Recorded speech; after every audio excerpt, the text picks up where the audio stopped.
مولاي صل وسلم دائما أبدا على حبيبك خير الخلق كلهم. مولاي صل وسلم دائما أبدا على حبيبك خير الخلق كلهم. مولاي صل وسلم دائما أبدا. نحمده ونصلي ونسلم على حبيبه الكريم. اما بعد فاعوذ بالله من الشيطان الرجيم. بسم الله الرحمن الرحيم. اصلها ثابت وفرعها في السماء. صدق الله مولانا العظيم. حضرات گرامی، یہ بات تمام لوگوں کے ذہن میں رہنی چاہیے کہ دین اسلام جو ہے یہ کچھ بنیادیں رکھتا ہے اور اس کی کچھ شاخیں ہیں. دین کی بنیاد کلمہ توحید ہے. قرآن مجید نے کہا کہ مثل کلمۃ طیبۃ کشجرۃ طیبہ. مثل کلمۃ طیبۃ کشجرۃ طیبہ، کہ کلمہ طیبہ کی مثال ایک پاک درخت کی ہے. فرمایا ایک درخت سے مثال دے رہے ہیں کہ کیا ہے کلمہ. درخت کی خوبیاں پھر قرآن نے بیان کر دی کہ وہ کیسا ہوگا، کس طرح ہوگا، اور اسی پر قیاس کلمہ طیبہ کا ہوگا کہ دیکھا جائے گا کہ وہ کیسے. اصلها ثابت، اس کی جڑ بڑی مضبوط ہے. وفرعها فی السماء، اور شاخیں اس کی اتنی ہیں کہ آسمان تک بلند ہے. کہ وہ درخت جس کی اصل ثابت ہے اور فرع جس کی آسمان تک ہے، دو خوبیاں بیان کر دی کہ مضبوط جڑ رکھتا ہے یہ درخت جو دین کا درخت ہے، اور اس کی شاخیں بلند ہیں. تیسری بات یہ کہہ دی کہ توتی اکلہا کل حین، ہر وقت پھل دیتا ہے. یہ کوئی لمحہ نہیں کہ پھل نہ دے. دنیا میں درخت موسمی ہوتے ہیں، کبھی پھل دیتے ہیں، کبھی پھل گر پڑتے ہیں، کبھی بہار آتی ہے، کبھی خزاں آتی ہے. لیکن فرمایا یہ دین وہ مضبوط جڑ رکھتا ہے کہ جس کی اوپر ہمیشہ ہی بہار رہتی ہے. کوئی شکل بھی ہو یہ پھل دیتا ہے. سدا بہار درخت ہے، ہر لمحہ پھل دیتا ہے.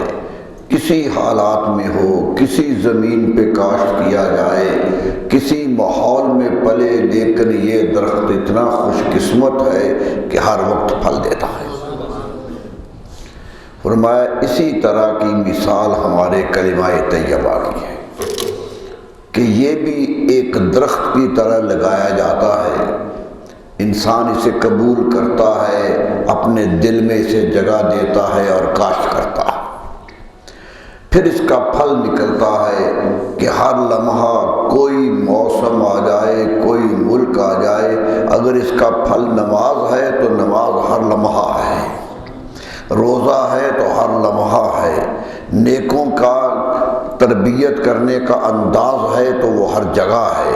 فرمایا یہ دین مسلسل پہاڑوں پہ ہو یا گہرائیوں میں ہو، سمندروں میں ہو یا آسمانوں پہ پرواز کرے، یہ دین اپنی جگہ قائم رہتا. یہ خوبیاں بیان کی اللہ تعالیٰ نے. سوال یہ پیدا ہوتا ہے کہ درخت کے سے مثال کیوں دی؟ ایک درخت سے مثال دینے کا مقصد کیا تھا؟ بتانا یہ تھا کہ لوگوں تم درخت کاشت کرتے ہو، ایک پودا لگاتے ہو، پودے کے بعد تمہیں امید ہوتی ہے کہ یہ بیج پھلے گا، یہ اوپر آئے گا، تم اس کی شاخیں دیکھو گے، یہ پھلے پھولے گا اور دنیا کو رحمت کا حصار ملے گا. اگر نہ پھلے تو تم پریشان ہو جاتے ہو کہ کاش تو میں نے بیج لگایا تھا نکلا نہیں۔ یہ جو پریشانی ہے یہ ہر مومن کے دل میں رہنی چاہیے کہ اگر میں نے ایمان کا پودا لگا لیا ہے تو اس کا اثر کیوں نہیں آیا، اس کی شاخیں کیوں نہیں نکلی، زندگی جیسے تھی ویسے ہی چلتی رہے۔ وہ کفر پہ تھا تو کفر کا انداز ہی چلتا رہے، صرف کلمہ توحید کہہ لینے سے تو پھل نہیں لگتا۔ پھل تو تب لگے گا جب اس کی کاشت مکمل ہوگی۔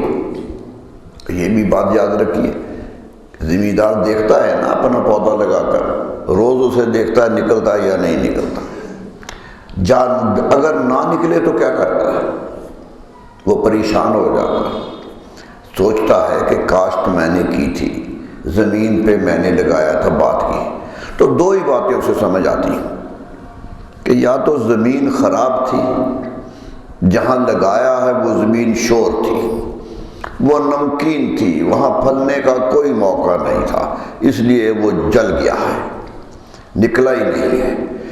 اور اس لیے وہ ماہر ارضیات کے پاس جاتا ہے، جو زمین کو جانتے ہیں، زمین کی اصلاح کر سکتے ہیں، ان کے پاس جاتا ہے کہ میرا پودا نکلا نہیں، زمین کی وجہ کیا ہے، وہ اسے بتاتے ہیں۔ اور جب وہ ٹیسٹ کر لیتے ہیں تو کہتے ہیں زمین تو ٹھیک ہے، تو وہ پریشان ہو کے پھر وہ بیج والوں کے پاس جاتا ہے کہ جو بیج کا ماہر ہے کہ بیج کیوں نہیں پھلا، زمین تو ٹھیک تھی، بیج پھوٹا کیوں نہیں ہے، دونوں کے پاس جاتا ہے۔ تو فرمایا تمہیں بھی اپنا ایمان کا پودا جب سرزمین دل پہ لگاؤ، یہ دل زمین ہے جس پہ پودا اسلام لگتا ہے، تو نہ پھل نکلے تو سوچنے لگ جاؤ، اور کبھی کبھی علماء کے پاس جاؤ کہ یہ جو میں نے بیج لگایا تھا درست بھی لگایا تھا یا نہیں لگایا تھا، یہ میں نے درست لگایا تھا یا نہیں لگایا تھا، کہیں توحید کی جگہ شرک کاشت تو نہیں کر دیا۔ یہ اسے سوچنا پڑتا ہے، وہ جانا پڑتا ہے، علماء کے پاس جاتا ہے، اپنے کلمہ کی درستگی کرتا ہے، اپنے ایمان کا یقین دلاتا ہے کہ میں نے تو یوں لگایا تھا، نکلا کیوں نہیں۔ اگر وہ کہتے ہیں کہ درست لگا تھا تو پھر وہ دل والوں کے پاس جاتا ہے کہ دل نے اسے قبول کیوں نہیں کیا، اسے دل نے قبول کیوں نہیں کیا، نکلا۔ دو ہی گروہ ہوتے ہیں جن کے پاس زمیندار جاتا ہے، اور دو ہی گروہ ہوتے ہیں جن کے پاس ایمان لانے والا جاتا ہے۔ وہ بھی جا کر دیکھتا ہے کہ پودا نکلا کیوں نہیں، بیج خراب ہے یا زمین خراب ہے، اور ایک مسلمان بھی سوچتا ہے کہ اگر اسلام کے پھل نہیں نکلا ہے، اگر میرے رویوں میں اسلام نہیں آیا ہے، اگر میری حرکات میں اسلام کا پودا نہیں پھوٹا ہے، تو دو ہی ہیں، عالموں کو پاس جاؤ تاکہ وہ تمہارے ایمان کو درست کریں، تاکہ وہ نکلے، اور اگر ایمان درست ہے تو پھر صوفیاء کے پاس جاؤ کہ وہ دل کی زمین کو صاف کرے، کہ دل کی زمین صاف ہو جائے، اور اگر دونوں طرف سے تسلی ہو جائے تو لازم ہے کہ پھل نکلے گا۔ یہی مسلمان کا کام ہے، شروع سے یہی کرتے رہے، صحابہ کرام سے لے کر آج تک یہی ہوتا رہا کہ سمجھ نہ آئی قرآن کہتا فَاسْأَلُوا أَهْلَ الذِّكْرِ إِن كُنتُمْ لَا تَعْلَمُونَ، اگر تمہیں سمجھ نہیں آئی کہ کیا ہوا ہے تو پڑھے لکھوں کے پاس چلے جاؤ، جو پوچھو ان سے کہ یہ میرا ایمان کیسا ہے، ایمان میں خرابی تو کوئی نہیں ہے، میں یہ عمل کر رہا ہوں یہ ایمان والا عمل ہے یا بے ایمانی کا عمل ہے۔ وہ سوچتا ہے، محتاج ہے علم کا، قرآن کہتا ہے علم والوں کے پاس جاؤ جب کہ تمہیں خود خبر نہیں ہے کہ یہ پودا کیوں نہیں پھوٹا ہے۔ اور اگر یہ ہو جائے تو پھر صوفیاء کے دروازے پہ جاؤ کہ جی درخت تو صحیح لگایا تھا، ایمان تو درست لگایا تھا، لیکن ایمان کا اثر میری زندگی میں نہیں آ رہا، کہیں میرا دل تو مردہ نہیں ہو گیا ہے، کہیں ایسا تو نہیں ہے کہ دل کے اندر پیداواری قوت ہی ختم ہو گئی ہے۔ فرمایا قرآن کہتا ہے کہ ایسے ہو جاتے ہیں قلوب لہم قلوب لا یفقہون بہا، فرمایا ایسے دل ہو جاتے ہیں کہ کوئی شعور ہی نہیں رہتا دل کو۔ قرآن مجید نے بات کہی لہم اعین لا یبصرون بہا، ان کی آنکھیں ہیں مگر دیکھتے نہیں ہیں، علم سمجھ نہیں آتا ہے۔ لہم آذان لا یسمعون بہا، ان کے کان بھی ہم نے سننے کو دیے تھے، یہ سنتے بھی نہیں ہیں۔ جب یہ نہیں ہے تو پھر تیسری بات یہ ہے لہم قلوب لا یفقہون بہا، ان کے دل ہیں کہ وہ سوچ و فکر سے عاری ہو گئے ہیں۔ قرآن نے کہا جب تینوں ہی چیزیں ختم ہو جائیں تو پھر انسان نہ سمجھے اولئک کالانعام، یہ انسان نہیں ہے چوپائے ہیں۔ قرآن کا فتویٰ ہے کہ یہ انسان نہیں رہے، چوپائے ہو گئے ہیں۔ اور مجھے حیرت ہے کہ اللہ تعالیٰ نے چوپائے کہہ دیا، انسان بنایا تھا خود لیکن کہہ دیا یہ چوپائے ہے، انسان نہیں ہے، یہ جانور ہیں۔ پھر اس پر بھی بات ختم نہیں کی، کہا بل ہم اضل، بلکہ سچی بات یہ ہے کہ یہ جانوروں سے بھی ابتر ہے۔ جانور کو تو جس کام کے لیے پیدا کیا وہ کر رہا ہے۔ سورج کو اگر پیدا کیا چمکنے کے لیے تو وہ کبھی انکار نہیں کرتا چمکنے سے۔ چاند کو چہکنے کے لیے پیدا کیا ہے تو وہ لگاتار مہک دے رہا ہے۔ پھول کھلتا ہے تو وہ کہتا نہیں ہے کہ کون آ کے مجھے سونگ رہا ہے، جو بھی سونگنے کی قوت رکھتا ہے اس کو وہ نفع دیتا ہے۔ شرط یہ ہے کہ سونگنے کی اپنی قوت درست ہو۔ پھول تو انکار نہیں کرتا۔ کہا زندگی کی فصل جو بھی کاشت کرتا ہے ہم اگا دیتے ہیں، کسی کی محنت نہیں جائے، لا نضیع اجر العاملین، ہم تو عمل کرنے والوں کا اجر ضائع ہی نہیں کرتے، جو کرتا ہے دیتے ہیں۔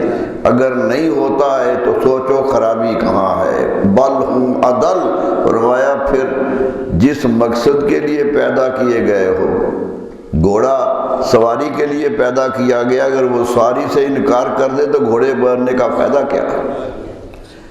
یہی ہے علامہ وحید الزمان نے لکھا تھا کہ لوگ کچھ گھوڑوں کو نچانے لگتے ہیں، تماشا کرنے لگتے ہیں۔ کہا یہ ایک آدھ چہکنے لگے، ایک آدھ گھوڑا ناچنے لگے تو لوگوں کو اچھا لگتا ہے، دیکھنے آ جاتے ہیں، لیکن اگر سارے ہی ناچنے لگ جائیں اور سواریاں چھوڑ دیں تو پھر کیا ہوگا؟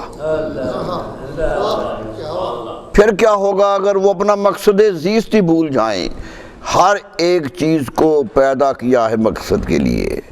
قرآن نے کہا ہم نے تمہیں بھی عبث پیدا نہیں کیا،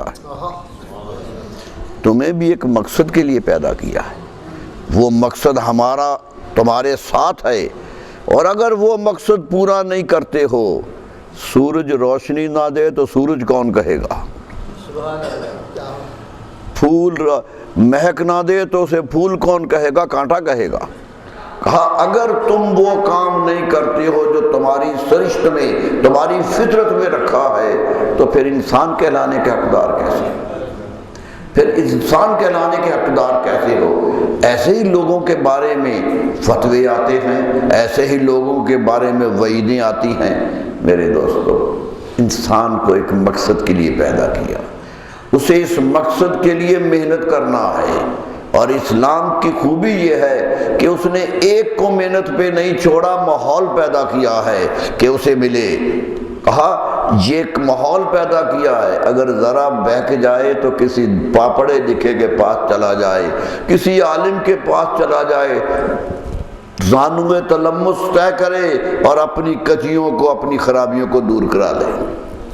آتے تھے لوگ، پوچھنے آتے تھے، دربار رسالت میں بھی آتے تھے، دربار صحابہ میں بھی آتے تھے، تابعین کے بھی دربار میں آتے تھے۔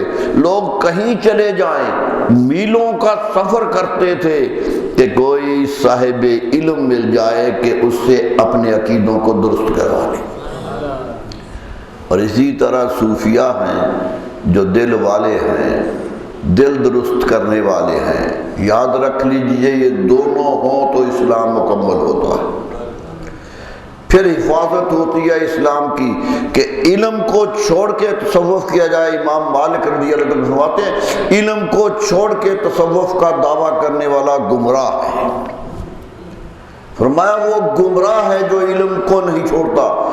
زندقہ کا لفظ ہے کہ وہ اسلام کا بات نہیں کر رہا، کفر کی بات کر رہا ہے۔ فرمایا اور جسے علم آ گیا ہے اور تصوف کی روشنی نہیں آئی، تفسقہ، وہ بہک گیا ہے، وہ بھی راستے سے ہٹ گیا ہے، اور جن کے ہاں دونوں آ گئے ہیں وہ مکمل ہو گیا ہے۔ کہا دونوں ہی صورتیں آ گئی ہیں، جن کا ایمان بھی بیدار ہے اور دل بھی بیدار ہے، وہی کامیاب ہیں۔ حضرت شیخ عبداللہ محدث دہلوی علیہ الرحمہ، بڑا نام ہے، بر صغیر پاک و ہند کے سب سے پہلے محدث ہیں۔ ہماری حدیث کا فن بر صغیر میں شروع ہی ان کے نام سے ہوتا ہے، بہت بڑا نام، بڑے بڑے لوگ۔ حضرت مجدد الثانی علیہ الرحمہ کے ہم اثر تھے، ایک ہی وقت میں دونوں ہوئے ہیں، اور دونوں ایک ہی پیر کے سامنے مرید ہوئے ہیں۔ قدرت کہہ رہی تھی وہ کیسا مرشد تھا جس کے ایک طرف شیخ عبدالحق محدث دہلوی جیسا محدث بیٹھا تھا اور دوسری طرف شیخ احمد سرہندی علیہ الرحمہ بیٹھے تھے، ایک ہی پیر تھا دونوں کا۔ یہ تھی، کہتے ہیں میں جب پڑھنے لگ گیا تو علم پڑھ لیا، سند مل گئی فراغت کی، تو میرے والد گرامی نے مجھے بلایا۔ دیکھیں یہ ہوتے ہیں والدین، یہ ہوتے ہیں تربیت کرنے والے۔ علم پڑھ لیا ہے بچے نے، فارغ ہو گئے ہیں، استاد نے فارغ کر دیا کہ سب کچھ پڑھ لیا ہے، بلایا باپ نے، فرمایا عبدالحق اب میری نصیحت سنو، اب میری نصیحت سنو، زاہد خشک نہ باشی، زاہد خشک نہ بن جانا، اسے تصوف کی چاشنی دینا، اسے تصوف کی چاشنی دینا۔ علم جب تصوف سے ملتا ہے تو کامیاب ہوتا ہے، پھر بہکتا نہیں ہے، پھر وہ کامیابی کی طرف جاتا ہے۔ فرمایا زاہد خشک نہ باشی، خشک زاہد نہ بن جانا، کیوں کہ یہ بھی نقصان دیتا ہے کہ علم پھر غرور پیدا کرتا ہے، پھر علم غرور میں آتا ہے۔ فرمایا نہیں، درخت پہ پھل لگے تو اچھا لگتا ہے، درخت کے پھل لگا وہ اچھا لگتا ہے، لیکن یاد رکھو جب پھل لگتا ہے تو ٹہنیاں جھک جاتی ہیں، جب پھل لگتا ہے تو ٹہنیاں جھک جاتی ہیں۔ علماء میں انکسار ہونا چاہیے، سیدھا کھڑے ہونے والا تو بے توفیق ہوتا ہے، اسے تو کچھ نہیں ملتا۔ سیدھا درخت ٹہنیوں کے ساتھ کھڑا وہی ہوتا ہے جس پر پھل نہیں لگتا۔ اور میں پھلدار درخت بنو کہ لوگوں کو فیض پہنچے، ہر آنے والے کو کچھ ملے جو تمہارے پاس آیا ہے۔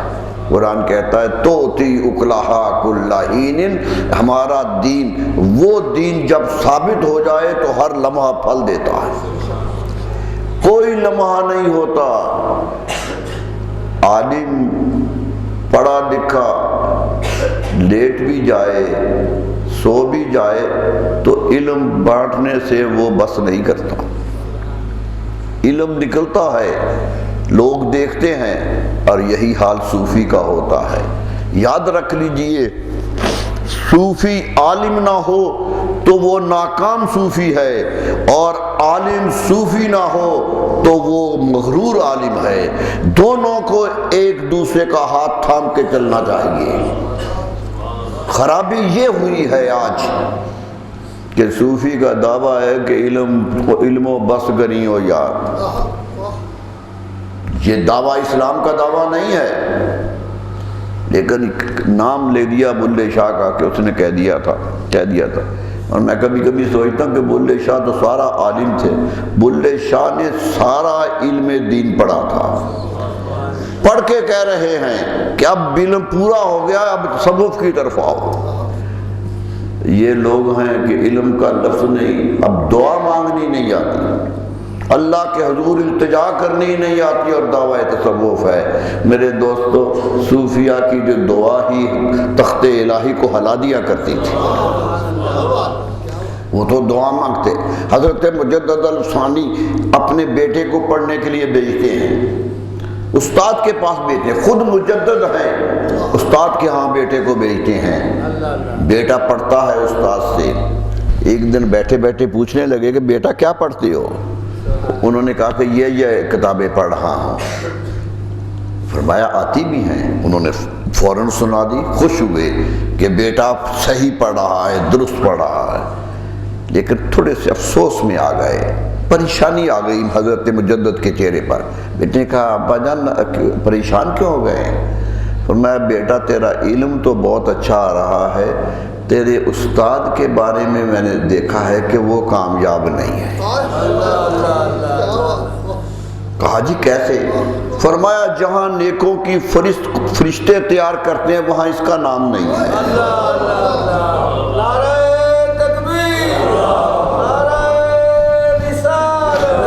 کہا میں نے نام نہیں دیکھا ہے، دیکھنے والے کی نظر بھی دیکھیے، کیا ہاں دیکھ رہا ہے؟ کہا نام نہیں دیکھا ہے، اس لیے میں پریشان ہو گیا ہوں کہ پڑھاتا تو بہت اچھا ہے، کامیاب کیوں نہیں ہے؟ بیٹا پیارا بیٹا تھا، اپنے والد سے لپٹ گیا، کہنے لگا ابا جان وہ مجھے استاد پسند بہت ہے، میری اس سے محبت بہت ہے، اگر آپ کی نظر وہاں جا سکتی ہے جہاں تقدیر کے فیصلے لکھے ہوئے ہیں تو میری استدعا ہے کہ میرے استاد کو اس تقدیر سے بدل دیجیے،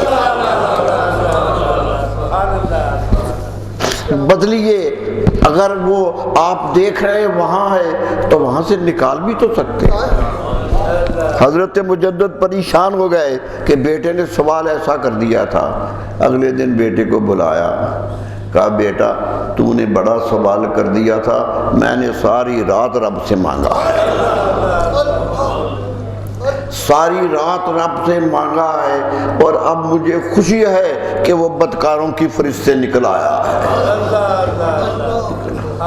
میرے دوستو علم یہ ہوتا ہے، علم کی بہتات یہ ہوتی ہے، ایسا باپ جب بیٹوں کی تربیت کرے گا تو خواجہ معصوم کیوں نہیں بنے گا، کیا کیا نہیں بنے گا۔ ایک درویش سرہند کے شہر میں بیٹھا ہے، اور آج مجھے بڑی خوشی ہوئی کہ آج 28 صفر ہے، اور 28 صفر کوئی حضرت مجدد کی وفات ہے، آج وہی دن ہے، اور جمعے کو وفات یا جمعہ بھی ہے، آج کا دن تو بہت مبارک ہے کہ حضرت مجدد کی وفات بھی جمعے کو ہے۔ بیمار ہو گئے، حکیم نے علاج کے لیے کہا کہ یہ کھاؤ، میں نے پہلے بھی یہ بتایا تھا، ایک حکیم نے کہہ دیا کہ لونگ کھایا کریں، طبیعت بڑی مزمحل ہو گئی ہے، اچھی ہوگی۔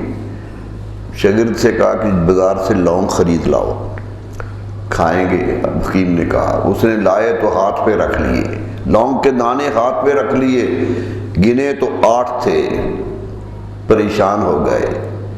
لوگوں نے پوچھا جی پریشانی کیا ہوگی کہ اچھے نہیں ہیں؟ فرمایا اچھے ہیں، لیکن 9 ہوتے تو اچھا تھا، تاک میرے رسول کو بہت پسند تھا، یہاں تک اتباع کرنے والے یہ لوگ تھے۔ کہا کہ پسند تھا میرے رسول صلی اللہ علیہ وسلم کو تاک کا عدد، اگر یہ 9 ہوتے تو زیادہ اچھے ہوتے۔ اس حالت میں گئے، پوچھنے لگے کہ یہ بتاؤ میرے رسول صلی اللہ علیہ وسلم کی عمر کتنی تھی؟ لوگوں نے کہا جی 63 سال تھی۔ فرمایا میری کتنی ہو گئی ہے؟ لوگوں نے کہا جی 63 ہونے والے ہیں۔ چپ ہو گئے، خاموش ہو گئے۔ کسی نے پوچھا کہ حضور یہ کیوں پوچھا ہے؟ فرمایا اللہ کے رسول کی ہر سنت پہ عمل کیا ہے، ہر سنت کو اپنے دل میں جگہ دی ہے، ساری عمر اسی مطابق میں گزری ہے۔ ایک خواہش یہ ہے کہ عمر بھی انہی کی سنت میں گزر جائے، یہ خواہش ہے کہ عمر بھی انہی کی سنت میں گزر جائے، اور قدرت نے قبول کر لیا 63 سال کی عمر میں وفات۔ یہ ہے وہ لوگ جو قدم قدم پر رسول اللہ صلی اللہ علیہ وسلم کے ساتھ چلتے، کہا کرتے تھے کہ عبادت بڑی اچھی چیز ہے، لیکن عبادت اسی انداز سے ہونی چاہیے جیسے رسول اللہ صلی اللہ علیہ وسلم کیا کرتے تھے۔ کہا اپنی طرف سے میں زیادہ عبادت بھی نہیں کرنا چاہتا کہ میرے رسول صلی اللہ علیہ وسلم نے اتنی رکعت پڑھی تھی تو میں ایک رکعت بھی زیادہ نہیں پڑھنا چاہتا۔ اتنی اتباع۔ کسی نے پوچھا حضور نیکی تو نیکی ہوتی ہے، کوئی کر لی جائے؟ فرمایا نیکیاں نیکیاں ہی ہیں، لیکن افضل نیکیاں وہ ہیں جن کی نسبت رسول اللہ سے جڑ جائے۔ اور مثال دی، فرمایا میرے رسول صلی اللہ علیہ وسلم دوپہر کا کھانا کھا کر کچھ عرصہ لیٹ جاتے تھے، قیلولہ کرتے تھے۔ اگر آج بھی کوئی شخص کھانے کے بعد 2-4 لمحے 10 منٹ کے لیے لیٹ جائے اس خیال سے کہ رسول اللہ صلی اللہ علیہ وسلم لیٹے کرتے تھے، فرمایا یہ لیٹنا اتنا اجر دے گا کہ پوری رات عبادت کرنے سے بھی زیادہ ہوگا۔ کیوں کہ اس میں نسبت ہو گئی ہے رسول اللہ صلی اللہ علیہ وسلم۔ فرمایا رسول اللہ صلی اللہ علیہ وسلم نے کچھ خیرات کی، پتہ چلا ہے اتنی خیرات کر لو تو پہاڑ جتنا سونا دینے سے بھی بہتر ہے۔ سبحان اللہ سبحان اللہ۔ ایک دن فرمایا چھوٹی عید پڑھنے جاؤ تو کچھ کھا کے جاؤ۔ لوگوں نے کہا جی ہاں۔ فرمایا میرے رسول صلی اللہ علیہ وسلم عید الفطر کو گھر سے کچھ کھا کے نکلتے تھے۔ وہ کہا کرتے تھے کچھ کھا کے آیا کرو، یہ مطابقت ہے رسول اللہ صلی اللہ علیہ وسلم۔ فرمایا وہ 2-4 لقمے جو کھا کے آؤ گے یہ سوچ کر کہ رسول اللہ صلی اللہ علیہ وسلم کھایا کرتے تھے، فرمایا وہ دنیا جہان کی خیرات کرنے سے بھی بہتر ہے۔ سبحان اللہ سبحان اللہ۔ کیوں کہ اللہ کو وہی نیکی پسند ہے جس کی نسبت جڑ جائے میرے رسول سے۔ یہ تھے، دعویٰ نہیں کیا تھا۔ ایک صوفی آ گئے کہ میں بڑی عبادت کرتا ہوں، رات دن عبادت اللہ کرتا رہتا ہوں، وظیفے بڑے کرتا ہوں۔ فرمایا وظیفہ وہی معتبر ہے جو میرے رسول نے کیا تھا۔ سبحان اللہ سبحان اللہ۔ اور ایک جملہ کہا مکتوبات شریف میں، جملہ کہا کہ تم احوال تم ہم پر طاری ہوتے ہیں، کبھی کہتے جی مستی آ گئی ہے، کبھی کچھ آ گیا، مواجید آتے ہیں، صوفیہ کی تڑپ آتی ہے۔ فرمایا احوال و مواجید اچھے ہیں اگر وہ سنت کے مطابق ہیں، اور اگر سنت کے مطابق نہیں ہے تو یہ عمل بھی نقصان دے گا، نقصان ہوگا اس سے اگر یہ سنت مطہرہ کے برابر نہیں ہے۔ فرمایا کیا کرتے ہو؟ وظیفے کرتے رہتے ہو اور اللہ کے رسول کے فرض بھول جاتے ہو، نماز نہیں پڑھتے ہو، وظیفے پر زور دیتے ہو، یہی کرتے ہیں آج کل۔ فرمایا وظیفوں پر زور دیتے ہو، نماز نہیں پڑھتے ہو، یاد رکھو یہ وظیفے کسی کام نہیں آئیں گے۔ اللہ کے ہاں جب پرسش ہوگی، جب سوال ہوگا، جب اعمال تولے جائیں گے تو شریعت مطہرہ پر جو عمل کیا ہوگا وہی باری ہوگا، وہی باری ہوگا۔ فرمایا کل اتنے سخت ہو گئے کہ لوگ کہتے ہیں جی پیر نے یہ کہا اس لیے کرنا ہے۔ فرمایا یاد رکھو میرے مرشد بھی تھے، میں بھی ان کے بات مانتا تھا، لیکن یاد رکھو کسی مرشد کی وہ بات نہیں ماننی ہے جو شریعت کے مطابق نہیں، کیونکہ اصل مرشد نبی صلی اللہ علیہ وسلم کی ذات گرامی ہے۔ یہ سب شاخیں ہیں، شاخ مرکز سے کٹ جائے تو شاخ نہیں رہتی، مرجھا جایا کرتی ہے۔ جڑے رہو اپنے رسول صلی اللہ علیہ وسلم سے۔ فرمایا نہیں، یہ بات کبھی نہ سمجھو کہ یہ چلہ کام آ جائے گا۔ فرمایا قیامت کے روز سوال ہوں گے تو شریعت کے ہوں گے، تلیں گے عمل تو شریعت کے عمل تلیں گے۔ کوئی نہیں پوچھے گا کہ کتنے وظیفے کر کے آئے ہو، وظیفے سنت کے مطابق ہوں گے تو تل جائیں گے۔ میرے دوستو، تصوف کوئی ہندو قوم کا تحفہ نہیں ہے، یہ تو ہندوانہ تصوف ہو گیا کہ جو چاہے کر لو، زندگی چھوڑ دو، زندہ رہو، زندہ لوگوں میں رہو، دنیا کے معاملات طے کرتے رہو۔ اتنے وظیفے کر لیے ہیں، بھائی کا حق مار لیا ہے تو کس وظیفے کا، کس کام کا؟ نماز رہ گئی ہے تو وظیفہ کس کام کا؟ نماز تصوف نماز چھڑواتا نہیں ہے، نماز پہ استقامت دیتا ہے۔ ایک آدمی نماز پڑھتا جلدی جلدی 2-4 لفظ پڑھ کے چلا گیا، صوفی محنت کرتا ہے کہ اب یہ دل سے نماز پڑھے، اس کے نماز اندر اٹھے۔ تصوف کا کام شریعت پر پختگی پیدا کرنا ہے، شریعت سے انحراف کا نام نہیں ہے۔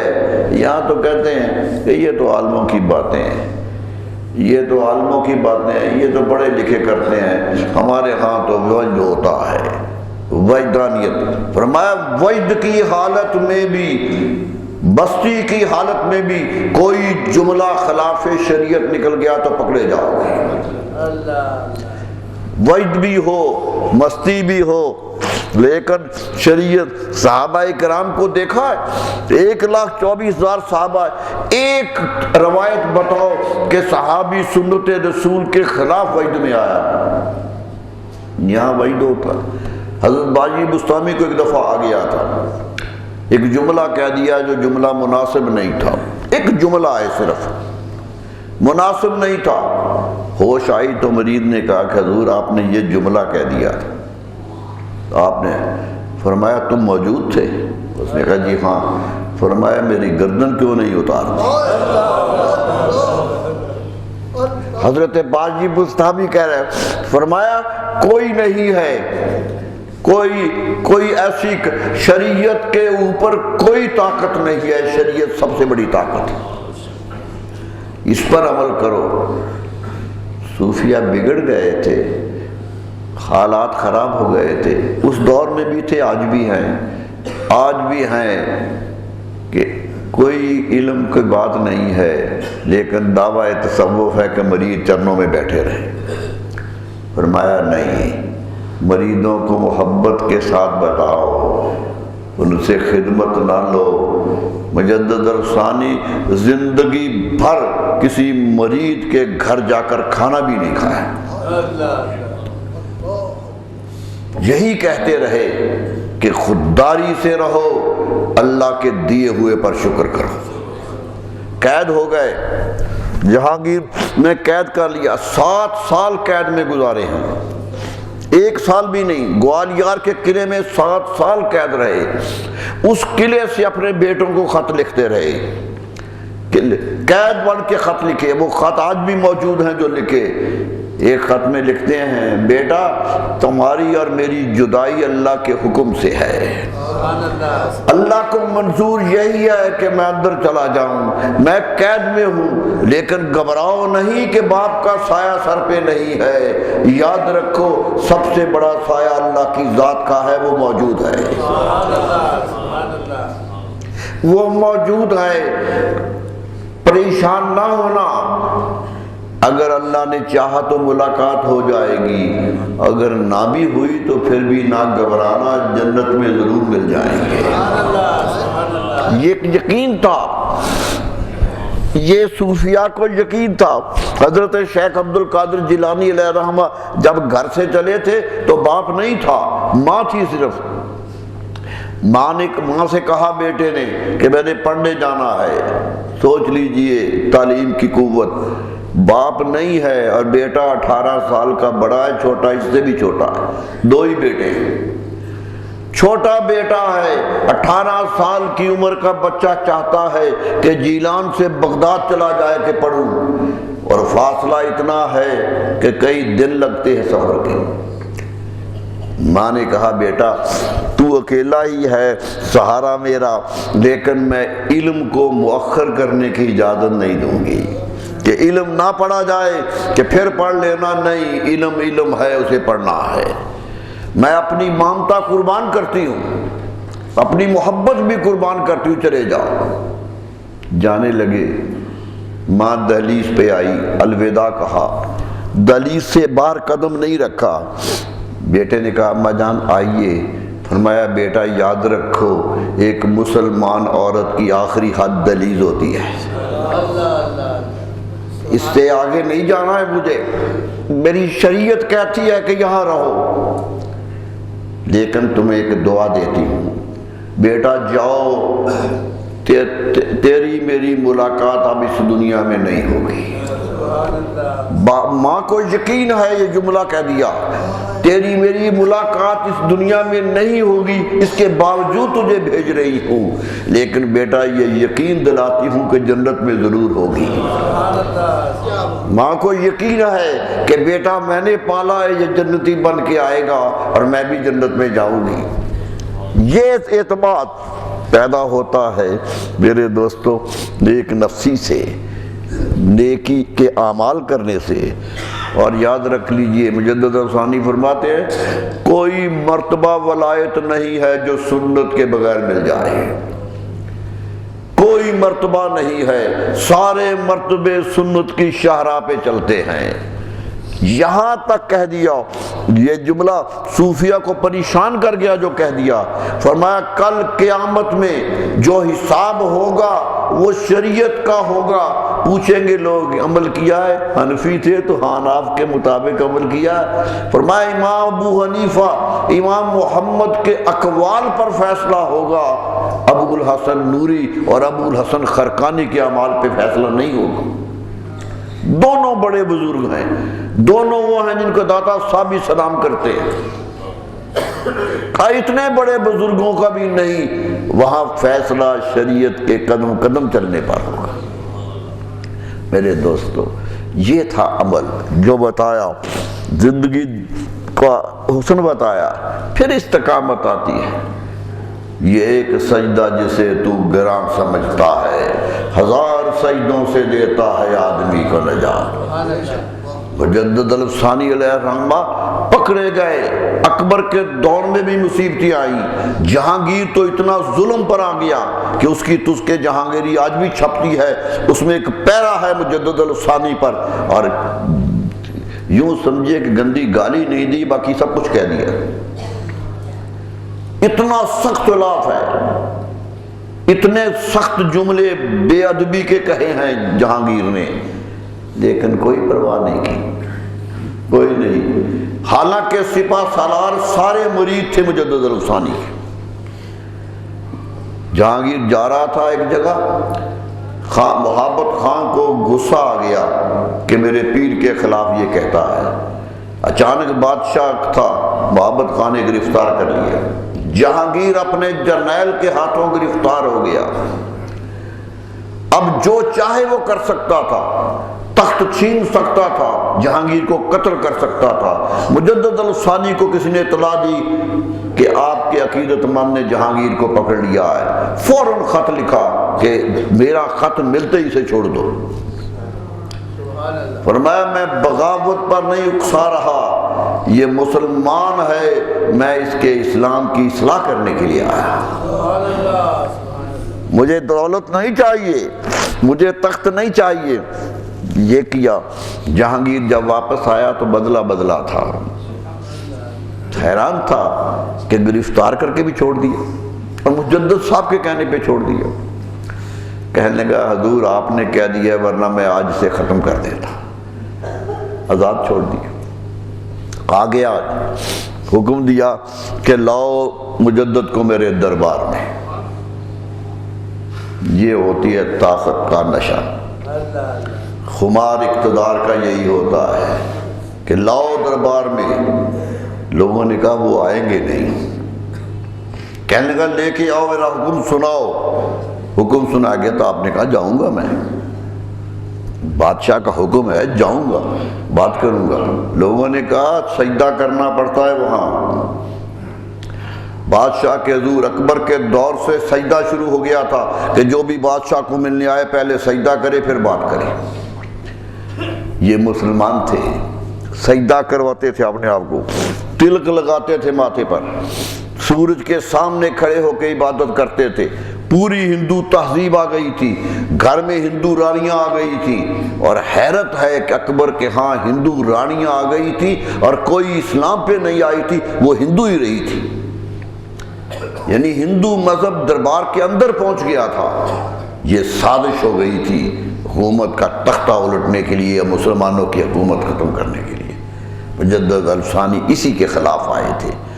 کہا جائیں گے، لوگوں نے کہا سجدہ۔ شاہ جہاں نے کہا، وہ موت کے تھا مجدد حسین، بیٹا بادشاہ کا مانگتا ہے، کہا حضور سجدہ کا حکم دیتا ہے بادشاہ، ورنہ بڑی سختی کرتا ہے۔ آپ بھی علماء سے پوچھ لیجئے کہ جب مجبوری ہو جائے تو کیا جا سکتا ہے، یعنی عبادت تو نہیں ہے، تعظیم کا سجدہ ہے۔ سجدہ تعظیمی کو بعض علماء جائز کہہ رہے تھے۔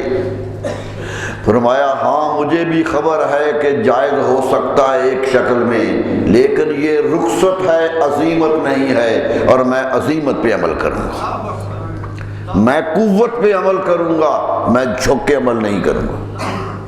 لوگوں نے کہا ذرا گردن نیچے کر دیں، وہ خوش ہو جائے گا، چلیے سجدہ نہ کریں۔ فرمایا نہیں، وہاں گردن کا 1 انچ بھی نیچے نہیں ہو۔ سوچئے کس دلیری سے جا رہے ہیں۔ حکم دیا گیا کہ چھوٹے دروازے سے اندر لایا جائے۔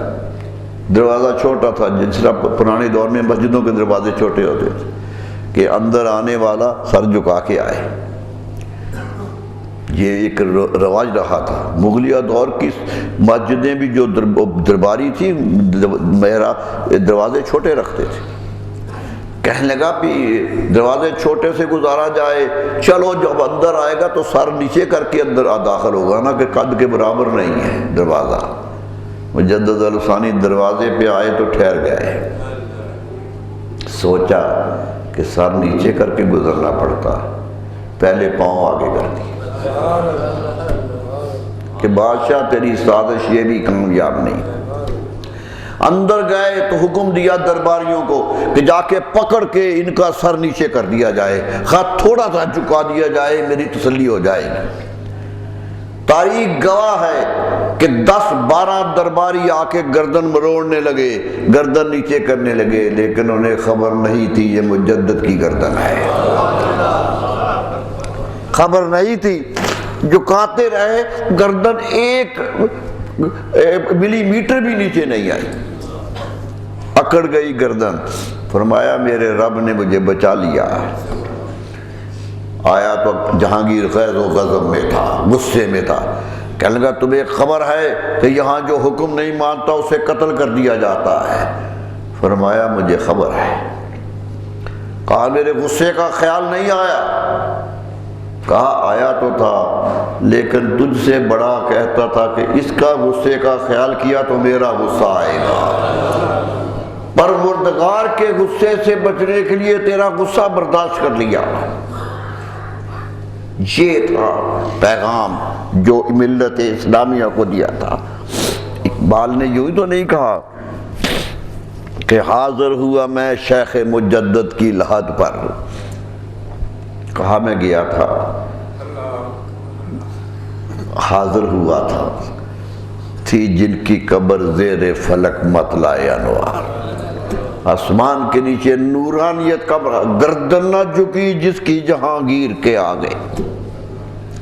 اقبال چیختا ہے گردن نہ جھکی جس کی جہانگیر کے آگے، ہے ہند میں وہ سرمایہ ملت کا نگہدار، ملت کو بچانے کا پیغام لے کے آئے تھے۔ میرے دوستو ایک ایک جملہ، علماء کو کہا کہ سیدھا علم سکھاؤ، علم میں منہ شگافیہ نہ کرو۔ صوفیہ سے کہا کہ عمل وہ کرو جو صحابہ کرام کرتے رہے تھے۔ کتنے فتنے پھیل گئے تھے، یہاں تک صوفی کہنے لگے تھے کہ ہم اللہ کی عبادت کرتے کرتے اس مقام پر پہنچ جاتے کہ صحابہ سے آگے نکل جاتے۔ یہ کتابیں لکھی گئی کہ صحابہ سے آگے چلے جاتے ہیں، لوگ خاموش رہ گئے، لیکن مجدد الثانی کی تلوار چمکی۔ فرمایا چھوٹے سے چھوٹے صحابی کے مقابل پہ بڑے سے بڑا صوفی نہیں آ سکتا۔ فرمایا بڑے سے بڑا صوفی بھی کیوں نہ ہو، چھوٹے سے چھوٹے صحابی کا درجہ نہیں حاصل کرتا۔ کیوں کہ انہوں نے چہرہ رسالت دیکھا ہے، وہ رسول اللہ کے دربار کے فیض یاب ہیں، نہیں ہو سکتا۔ اور ایسا جملہ کہہ دیا آج تک ان کی کتاب میں موجود ہے کہ یاد رکھو چھوٹے سے چھوٹا صحابی بھی بڑا ہے، خواہ ولیوں کا امام بھی وہاں کھڑا ہو۔ اور ولیوں کے امام نے نام لیا حضرت اویس کرنی رضی اللہ تعالیٰ عنہ۔ فرمایا اگرچہ اویس کرنی کیوں نہ ہو، پھر بھی وہ چھوٹے سے چھوٹے صحابی سے چھوٹا ہے، کیونکہ صحابی کو شرف حاصل ہے کہ وہ رسول اللہ کے دربار میں ہی رہا۔ میرے دوستو یہ کہنا آسان نہیں تھا۔ جہانگیر کے دربار میں نور جہاں کے اثرات سے شیعہ کے اثرات بڑے آ گئے تھے، بہت آ گئے تھے۔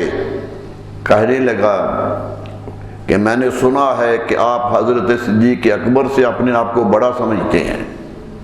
دیکھیں الزام لگانے والے کیا لگا رہے تھے، وہ خود نقش بندی ہیں، صدیق اکبر کے مریدوں میں سے ہیں۔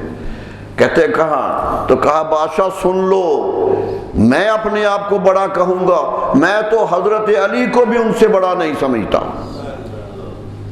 ایک ایسا جملہ کہہ دیا کیونکہ وہ سارے درباری دوسرے تھے، اوس پڑ گئی۔ فرمایا میں تو ان کو اتنا بڑا سمجھتا ہوں، آپ مجھے ان سے بڑا کہہ رہے ہیں، میں تو خاک ہوں۔ میرے دوستو حضرت فاروق اعظم کی نسل تھی، خودداری تو اس میں تھی۔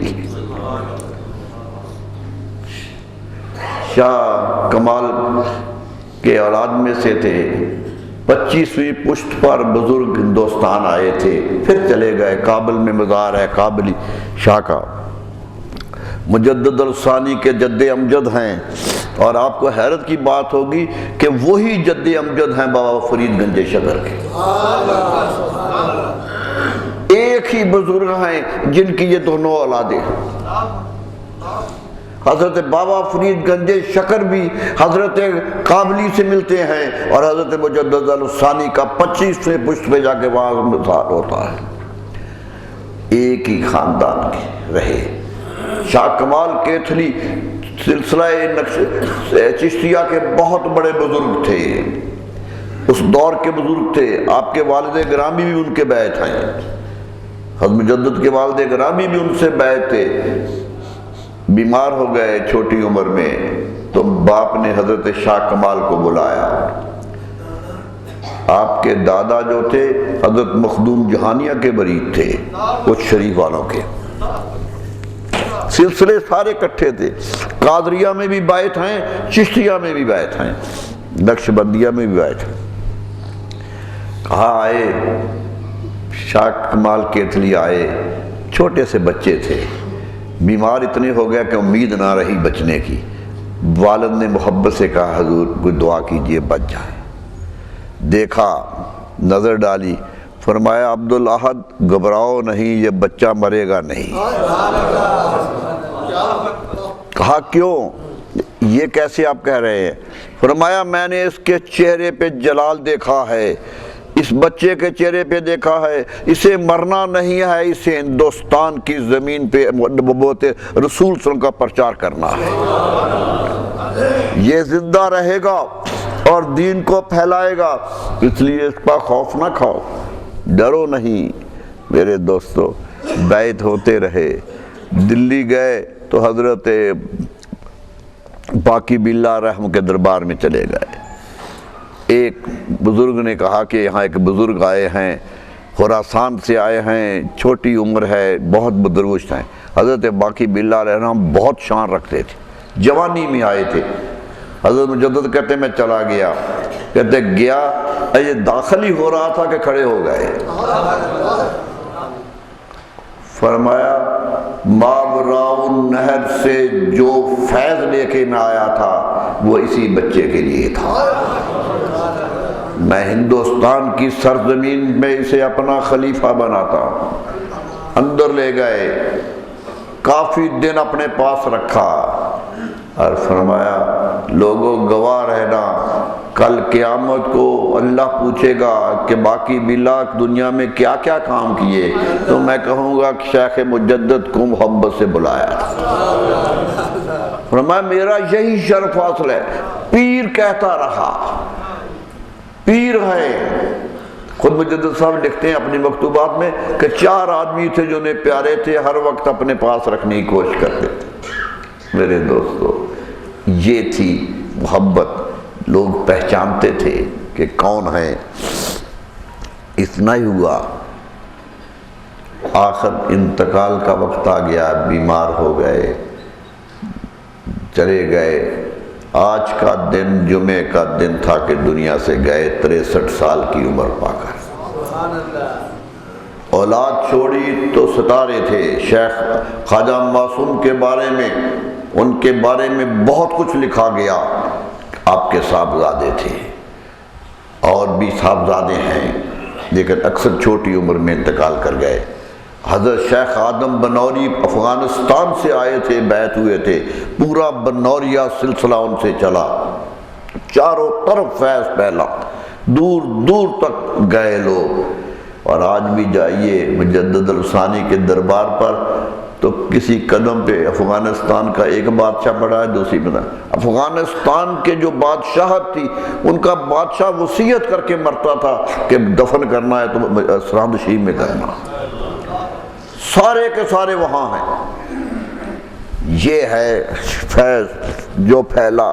میرے دوستو، ایک ہی بات کہوں گا، بہت کچھ کہا جا سکتا ہے. حضرت مجدد الثانی کا مقام بہت بلند ہے، اور مجھے خوشی بھی ہوئی کہ آج انہی کا دن منا رہے ہیں.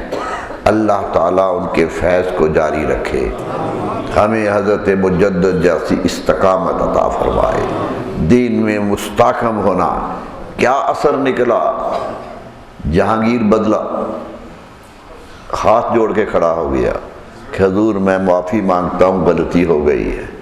فرمایا ہم نے تجھے معاف کیا، لیکن کچھ شرائط ہیں وہ کرو. کہا کیا؟ فرمایا پہلا یہ کہ جو بادشاہ کو سجدہ ہوتا ہے یہ ختم کر دو. پہلی شرط یہ رکھی. فرمایا گائے ذبح پر پابندی ہے کہ ہندو اسے ماتا سمجھتا ہے. میں آپ کو حکم دیتا ہوں کہ گائے کو ذبح کرو دربار میں، اور اپنے ہاتھ سے کرو، تاکہ ہندوؤں کا یہ تسلط ٹوٹ جائے. میرے دوستو، شرائط منوائی. 9 شرائط تھی جو منوائی، اور جہانگیر نے 9 پر ہی عمل کیا. پھر کسی نے پوچھا حضور اب جہانگیر کے بارے میں کیا خیال ہے؟ فرمایا اگر اللہ نے مجھ پہ کرم کیا اور حکم دے دیا کہ اے شیخ احمد جنت چلے جاؤ، تو میں ضرور کہوں گا کہ اے اللہ جہانگیر کو میرے ساتھ کر دے. یہ وہی بادشاہ جو ظلم کی انتہا کرتا تھا عادل بنا. وہی بادشاہ عدل جہانگیری آج بھی تاریخ کا حصہ بنا.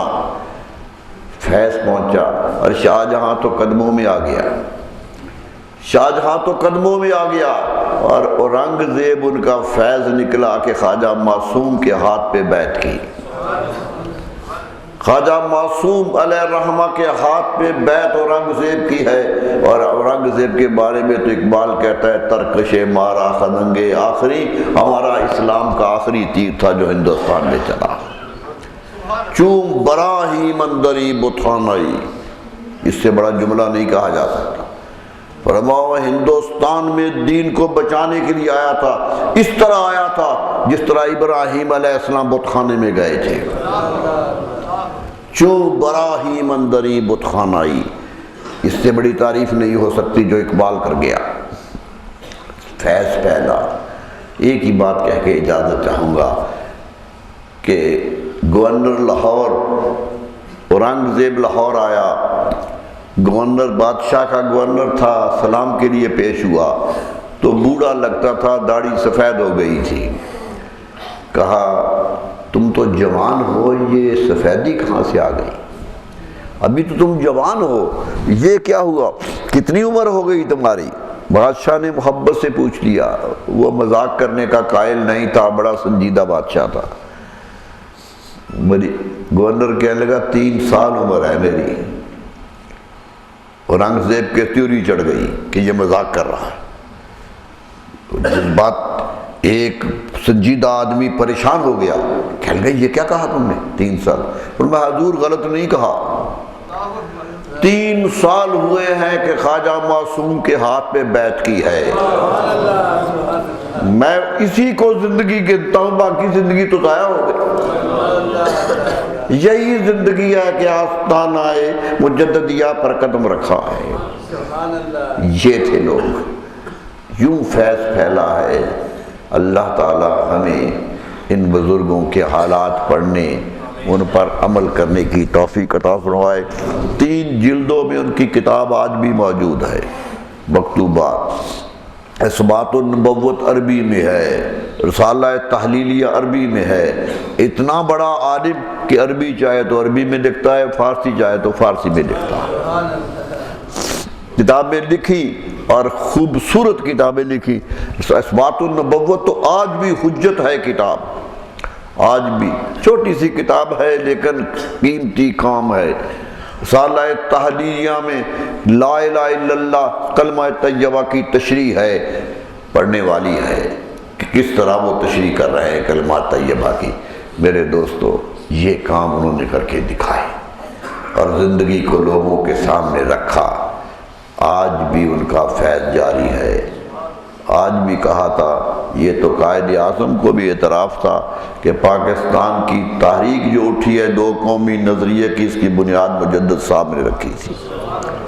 ہندوؤں سے بچا کے لائے تھے. ہندو کھا رہا تھا اسلام کو.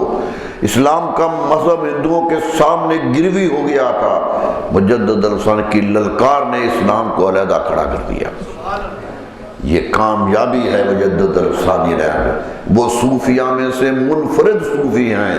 وہ صوفیاء میں سے اتنے بلند آہنگ صوفی ہیں کہ ان کی آواز سنی بھی جاتی تھی اور تخت شاہی ہلتا بھی تھا. اللہ تعالیٰ ان کے مزار اقدس پہ ہزاروں رحمتیں نازل فرمائے. ہمیں ان کے نقش قدم پر چلنے کی توفیق عطا فرمائے. وما علینا الا البلاغ. مولاي صل وسلم دائما أبدا على حبيبك خير الخلق كلهم. مولاي صل وسلم دائما أبدا على حبيبك خير الخلق كلهم. مولاي صل وسلم دائما أبدا